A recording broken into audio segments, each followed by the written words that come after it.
Hello, my name is John Burris. Thank you for joining me today for this short video. This video is called How to Heal from a Car Crash. Now you can substitute car crash for a skiing crash or a bicycle crash or electric bike crash or a sports injury, crashing on the floor playing basketball. Trauma holds no labels, so whatever it might be, but today we'll specifically be working with car crashes, and that can be equated to other types of trauma as well. My hope today is to show you and demonstrate to you that trauma doesn't just go away. You can't just put ice on something or heat and walk away and think, well, it's gone, it's done with. And it's not. In most cases, people who've been in car crashes will live with injuries for the rest of their life because they don't take care of it. Not that it's their fault, mostly because we're taught to do the wrong things, or we're taught to neglect the injury and just ignore it, or to medicate it with pain management.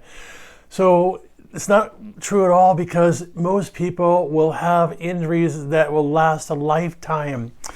You know, National Highway Safety Administration has said that there's about 3.2 million car crashes every year in America. Now, there are some fatalities and people do die, but most people walk away. Well, they don't really walk away, they limp away or they drag away, because their injuries don't go away long after the car crash or the skiing accident or the bicycle crash. Those injuries will last forever because most people do not adequately take care of them. So in this video, I'll be sharing with you my experience as a body worker, yoga therapist, and my own healing from my own car crashes and bicycle crashes and other types of trauma that I experience, and how everybody can heal if you do enough of the right things. You know, we always think it's not going to happen to us. We're the perfectly in shape skier and all of a sudden we crash and break our leg or break our shoulder, or we're the perfect driver with a perfect record, except one day you're not so lucky and somebody crashes into you. And not your fault, but you still have to experience the trauma and the pain and all the other things that go with it. So you could be the perfect driver, the perfect skier, the perfect bicycle rider, and stuff still happens. I've ridden my bike many times on a slippery road, and all of a sudden the bike slides out from underneath me. I land on my shoulder or my hip.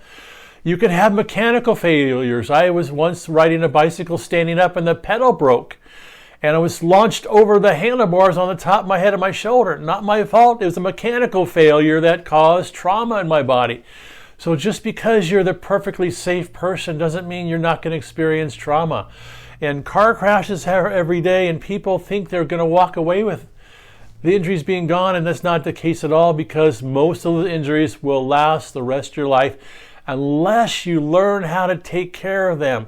And the sooner the better. The sooner after the accident, the better. The more they settle into the body, the more problematic they will become. Now, we often look at a car crash from the outside and go, oh, the car absorbed the impact. I'm fine. The airbags went off.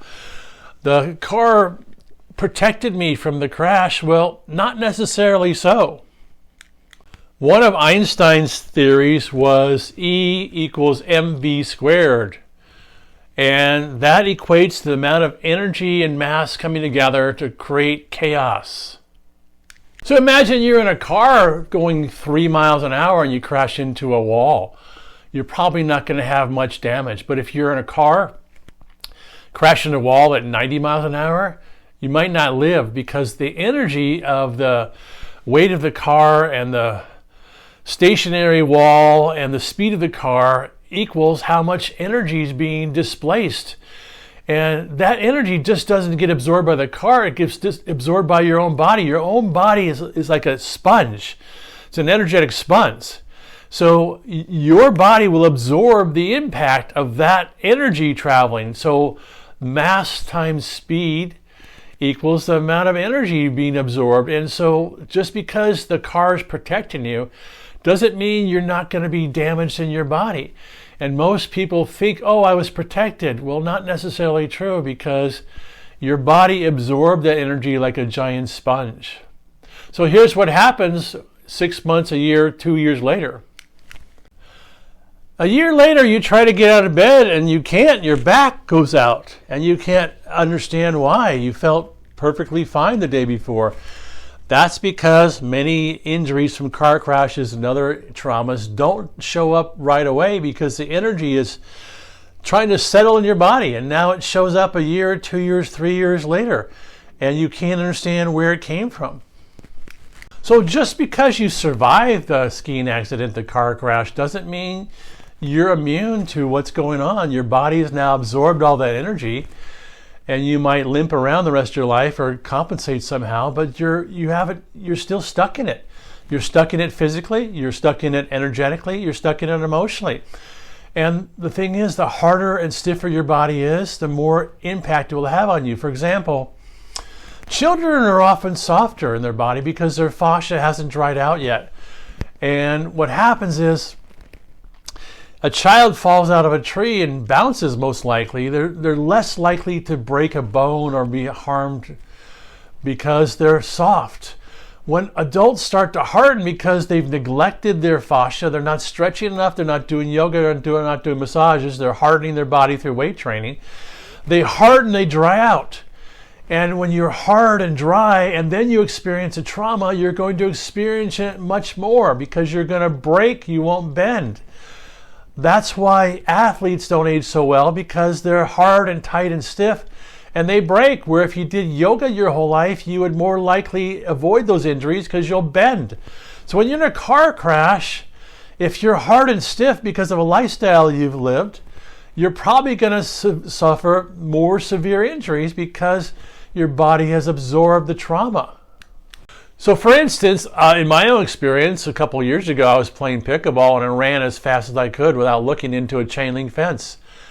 And I bounced off it, hit the ground, rolled up, and I'm perfectly fine. And the reason is because I spent decades practicing yoga and hundreds of massages I've received and fascia bodywork and other treatments. And my body's much softer than the average person my age. And there's no residual harm because my body released the energy. Now, if I was hard and stiff and tight and muscle bound, I probably would have broken my hip or broken my shoulder because the energy of impact would have settled inside and snapped something. But when your body is softer, you'll absorb impact much greater than a hard, stiff body. So once again, I've had many crashes in my life: car crashes, bicycle crashes, skiing, athletic crashes, and I've spent decades repairing my body. And so this video, I'd like to share with you what it's like to actually heal your body. And you can get better, but you have to put the time, the money, and the focus in. And most people ignore those injuries. And so they live with them the rest of their life, and they cause all kinds of complications. The limping, the favoring one arm or leg, the drop over the shoulder, the posture issues. Then it complicates other systems in the body because injuries don't go away, those traumas don't go away, and most people just bury them inside, and then they think that's normal. So my strategy from healing from a car crash and other traumas to your body it's a 5-stage process. Number 1 is a medical checkup. Number 2, you have to heal the physical trauma. Number 3, you have to heal the emotional trauma. Number 4, you have to heal the energetic trauma. And number 5, you have to create functional movement so you retrain those muscles how to move correctly. The first step is a medical checkup. Now, this might seem obvious to some people, and other people, they ignore it, but it's important because there's things that you might miss. So if you're in a car crash, whether you're taken by ambulance or you go into an emergency room yourself or an urgent care center or your primary care doctor, you need to establish a baseline for what the trauma's done to you. And there might be things obvious. You have a broken bone in your arm. You have a broken hip that can be repaired. You may have to spend time in a hospital. Or things that go unnoticed. You have a cracked vertebra in your neck and you don't know it. Your rib is cracked and you don't know it. You won't know it for 6 months. And those things will start to create problems in your body because you're unaware. So a baseline medical checkup is important after a serious trauma like a car crash or skiing crash, where a Western medical personnel and equipment can evaluate you from their perspective to see what needs to be corrected or watched or observed. And it's also important for people down the road, if they have insurance claims, you need data. You need to collect data on where your starting point is and who's accountable for what happened.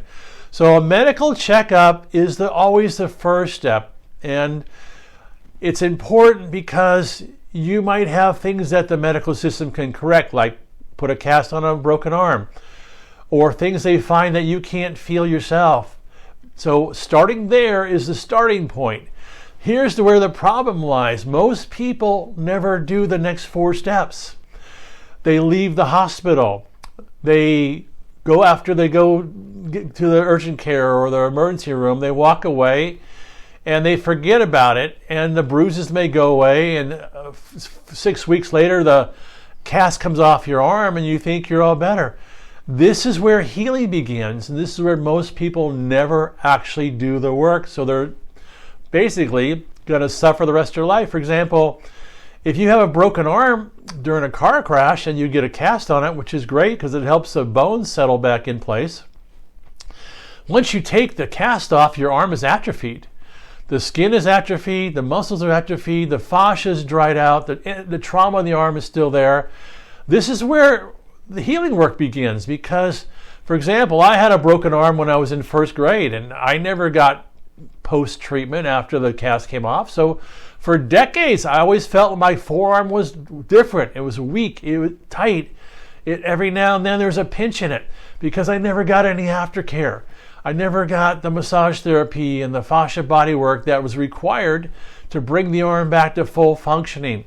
So the problem most people experience is they never do the next 4 steps, and they walk away from the medical system, and they're going to be carrying with them the energy of the trauma the rest of their life, and they can't figure out why. They forgot about it in their head. And when I work with many people in my bodywork clinic, they forgot that 20 years ago they were in a car crash, or they fell off the ladder, or they fell off their bicycle. They forgot about it. But their body remembers. Their body is still telling the story, and they completely forgot about it in their head. But it's still living in their body and causing all kinds of harm and damage. So after you've done your medical evaluations, the next step in healing is called healing the physical trauma. Healing the physical trauma means basically getting the energy to move out of the body, getting the tissues and muscles to come alive again. You know, anytime the trauma settles in your body, your muscles are affected, your fascias are affected, and you're weaker, you have a loss of range of motion. All kinds of things happen, and most people never do that kind of work to take care of the physical body after that, and it settles in your body.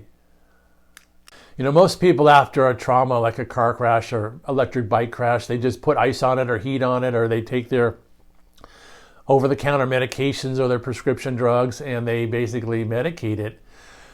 Medication doesn't necessarily cure the problem. Now, no one likes to live in pain, so I understand that. But your cannabis products and your hemp products and your CBD oils and your natural products from influencers online, pain medication doesn't cure trauma. It basically medicates you so you don't feel it. A cortisone shot doesn't cure a problem. It numbs out a nerve. So most people spend much of their life in pain management, not actual healing, because they haven't invested in healing. They're invested in pain management.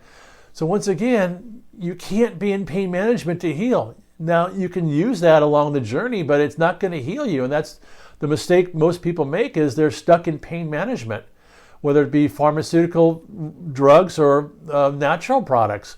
So that's a mistake people make. They don't do the physical work to get the massages and the body work and the other types of work that would start to heal the body.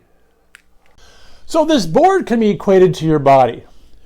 If I were to take a hammer and start hammering your wall and making dents in your wall and making all these dents in your wall, well, if I just put a coat of paint on that, did it go away? No, it didn't go away. You're still going to have dents. Well, your body's much like this board or the wall. If you absorb trauma from an accident, like a car accident or skiing crash or falling on the basketball court, your body absorbs it. And you can't just put ice on it or heat on it or medicate it, because the trauma is still there. All these traumas in life are still there. So most people's bodies have all these traumas to them, and they're still there. Now, you may not be able to see them. Sometimes you can see them. You can see the dark spots or the limps or the drop shoulders or whatnot. So that does show up, but a lot of these injuries can't be seen. But from a perspective like mine as a fascia bodywork, we can feel them. We can tell you exactly where your issues are and how deep they are and where they go. So your body absorbs your trauma, and you can't just put a coat of paint on it. You've got to remove and correct it through things like massage therapy and fascia bodywork. So with physical trauma, you have to remove it layer by layer by layer. And what happens is the body's often like a paper towel, layers of layers and layers. So your trauma might be many layers deep right here. And you have to peel that away to get to where the trauma is held. Most people don't do that. So here's what trauma looks like in compensation. So if here's your injury, this dark spot here, and you're in a car crash and you're crashed from the side and you hit your shoulder and your hip, your injury is stuck in your body. And here it is. And what happens, we start to compensate. And we compensate by putting a layer around it. Level is we stop moving it. We protect it by not moving it. So we change our posture, we change our walk, we change how we sit, we change emotionally because we keep it protected by a layer of compensation. Because the muscle memory still remembers it's hurting, and that memory never got released. And then we do another layer of compensation. This is the medical model. Another layer of compensation is we build muscle around it. This is the physical therapy, sports therapy model. We're taught to build muscle around trauma, which is wrong. The physical therapists, the sports therapists teach the wrong model because your injury didn't go away. Now you've got several layers of compensation around it, and it's still there. So the model we're using is completely incorrect. You've got to dig it out, and you've got to peel it away. You can't keep compensating for the trauma that's stuck in the body because it will keep living in your body and be very much alive. So for example, here's the mistake most people make. They break a bone in a car crash. They put a cast on there and it stays on for 6 or 8 weeks and the bone is healed. They go away, but not necessarily your body's healed, because what medical doctors don't realize is that the fascia becomes the outside of the bone. That's the periosteum, and it's connected to the bone. And the fascia is one of the main transport networks for nutrients to the bone. So after an injury, your bone is traumatized and your fascia is traumatized, and then your bone doesn't receive the right amount of nutrients, and then your fascia starts to dry out. So almost everybody I've ever worked with who've had broken bones has had dried out restrictive fascia around that injury because the body work never happened. The cast came off and they never did any physical work to change energize the fascia. So now you have dried out tissue that's not supporting the bone fully. And so most people after a bone break don't do the physical healing work to return the fascia to normal. And that's the mistake we often make. So physical healing happens through Swedish massage. I've received hundreds of massages to repair my body from all my crashes and sports injuries.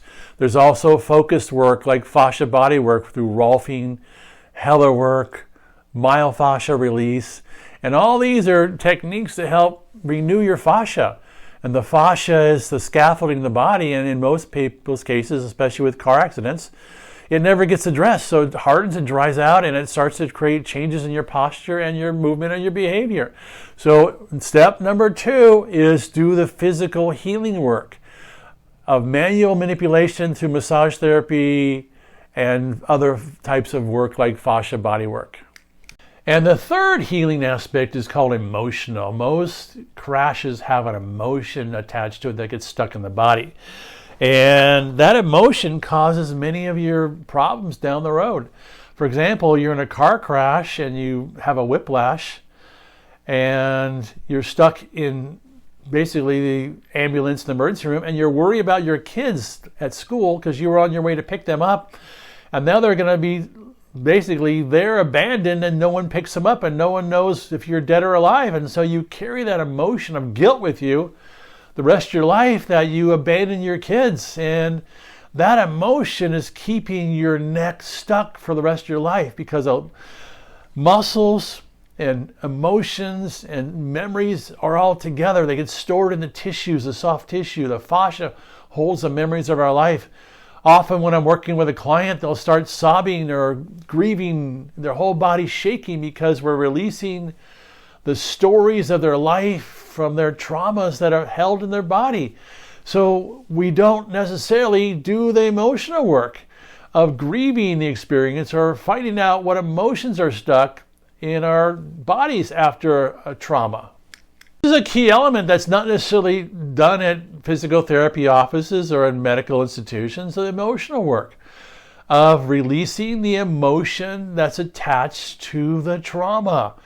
And it's frequent, it's almost automatic that you're going to have some kind of emotion attached to it.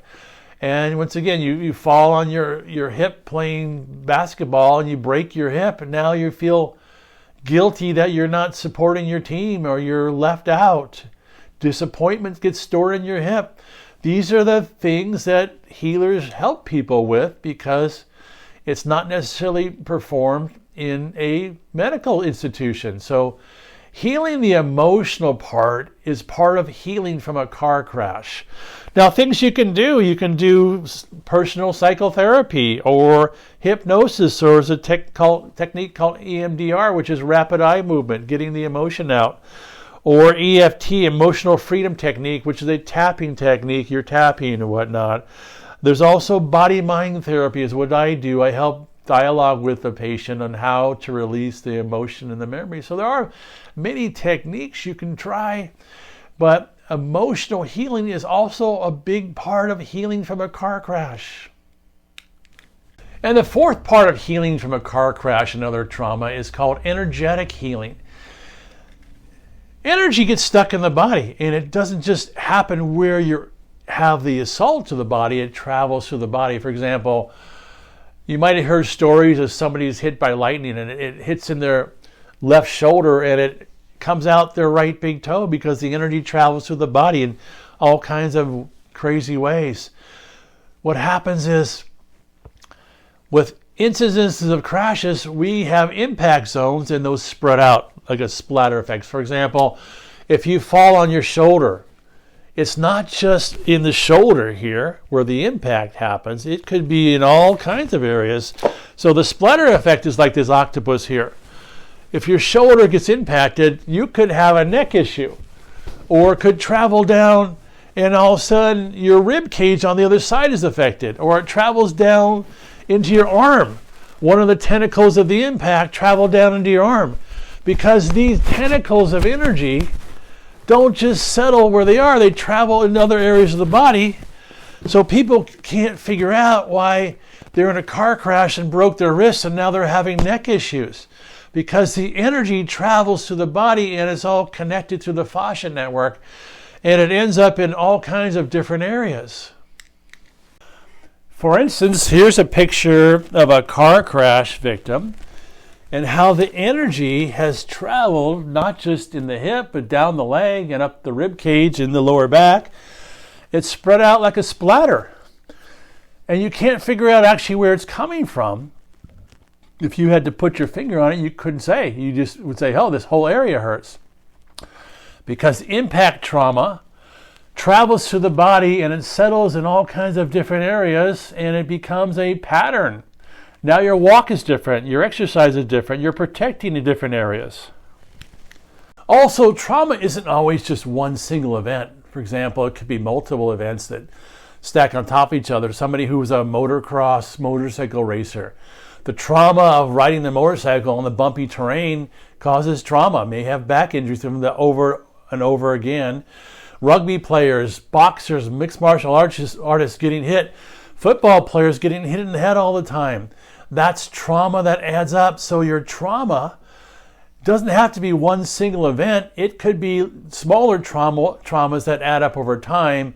And those cause lasting impacts in the body that don't go away over time. So you've got to get the energy of the impact out, and you've got to basically get it to move around. So once again, there's different ways to do that with the fascia body work. There's something called Reiki, or yoga is a great way to do that, because for me, healing my body, yoga, I'm able to stretch the fascia, which is the wrapping around the muscle tissue, and lengthen and soften and warm up those areas and start to release tension patterns. There's many times during a yoga class I would sob because all of a sudden a memory of an injury started to be released in many areas, and it was spontaneous, and I didn't know what was going on because my body would start to shake and I'd cry, and those memories would come up because yoga was enlivening me to stretch through the area, wake it up, and to release it. There's also something called bioenergetics, which helps the body by shaking the energy out. It's a very primal experience. So you've got to move the energy out of the body. And the last one is called movement. You know, we're in an accident and the medical people show up and they put us on a gurney and a backboard and in an ambulance. The first thing they say is don't move. Then you're in the hospital, you're getting an x-ray, an MRI, and you're told don't move. And you're in the hospital bed and it hurts to move, so you don't move, and so you freeze. Your body freezes and it starts to imprint the memory, don't move. And here's what happens to most people who've been in a car crash. The medical people respond, they put a C-collar around your neck for a good reason, and they'd say don't move. And so we freeze that memory into the body and we stop moving. So what happens is we imprint a new memory, don't move, because your mind still believes that the accident's still occurring a week later, a month later, a year later, 10 years later, because you never got the message that it's safe to move now. So your body and your mind are collaborating and telling you not to move. So that's why your one shoulder's dropped, your hip doesn't move, your leg doesn't move, because 10 years later, you still have the memory of the accident in your body mind and says, don't move. And so that's what happens to people. They freeze up, their fascia hardens, their muscles shorten. And many years later, that memory is still alive of don't move. So the secret to healing, the fifth part, is start to move. You've got to move through that area and create a new memory. So in order to heal, you have to create a new memory that it's safe to move now, because your body doesn't feel it safe to move. So that new memory has to substitute the old memory.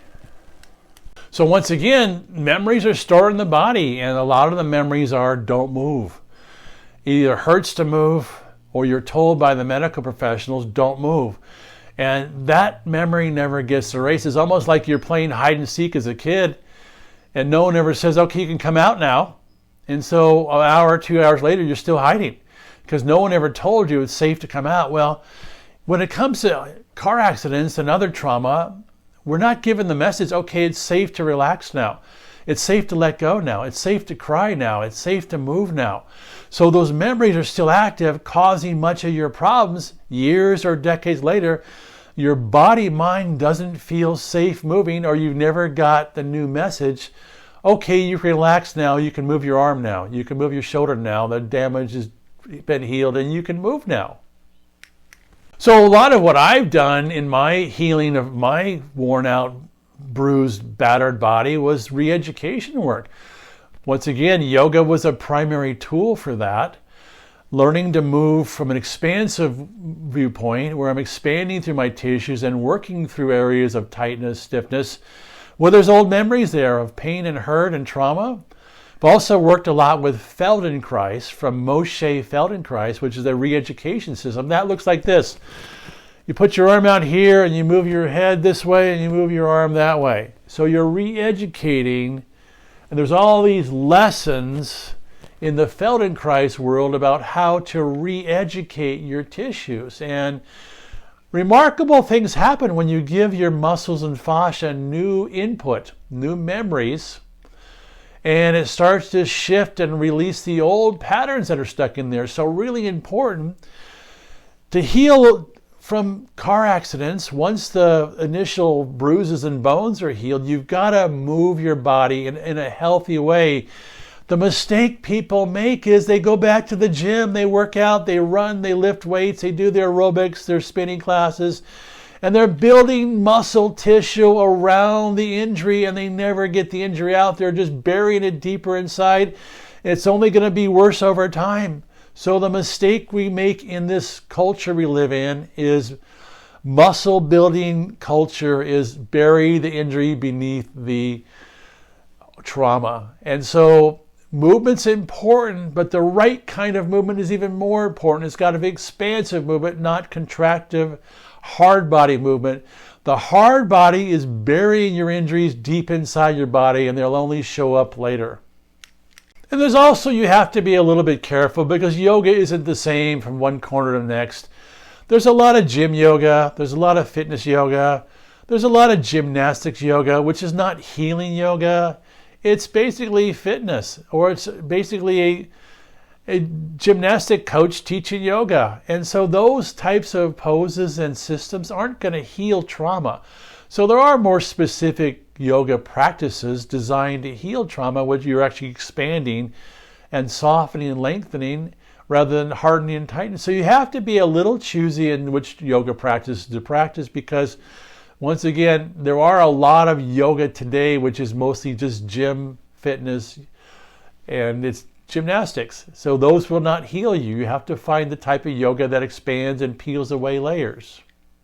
So once again, most people living in our culture are still suffering from old traumas, including car accidents, electric bike accidents, falling out of trees, skiing accidents, sports injuries. And they never do the right things to correct them, so they live with them the rest of their life. That's why you see an aging population that's limping, dragging one hip, can't get out of bed, back problems, hip replacements, knee replacements, because most people aren't doing the work I just described. So it is possible to heal. I've done it. I spent decades healing my body. I work with people every day healing their bodies. It's certainly possible if you do enough of the right things. Most people aren't doing anything, and they're doing the wrong things, so it's not working, but they don't realize that. So the 5 steps, again, to summarize, are after a car crash or other traumatic event, you need to get medically checked out for lots of reasons, for data collecting, to make sure nothing serious is wrong that you don't know about. Number 2, you need to do the physical work, the massage therapies, the fascia body works, to get the physical tissues to move out of trauma. You need to release them and get the trauma out. Number 3 is the emotional work. There's emotion stuck in the body and the mind from injuries, from car crashes. You've got to do the emotional work because your emotional stuck points will keep your body stuck. Number 4 is the energetic work. You've got to release the energy patterns that are frozen in the body. And number 5 is movement. You have to do enough of the correct type of movements to re-educate your tissues, because they're stupid. They still remember and they still think that your car crash is still happening. That's why they keep you tight. They still believe it's happening. You have to put that memory in the past and release through healthy, functional re-education movement. So my hope today is you've learned a little bit about how to heal trauma, especially car crashes. You don't have to live with them, but you have to do enough of the right work to be healed and recovered from that. So thank you for joining me today for this short video. If you'd like to learn more about me, you can visit me at my website, johnburris.com. Please subscribe to this channel for more leading edge videos to come. I also have a wonderful book called Return to Nature, The 5 Pillars of Healing, where you can learn a lot more about natural healing and the right things to be doing. So thank you for joining me today.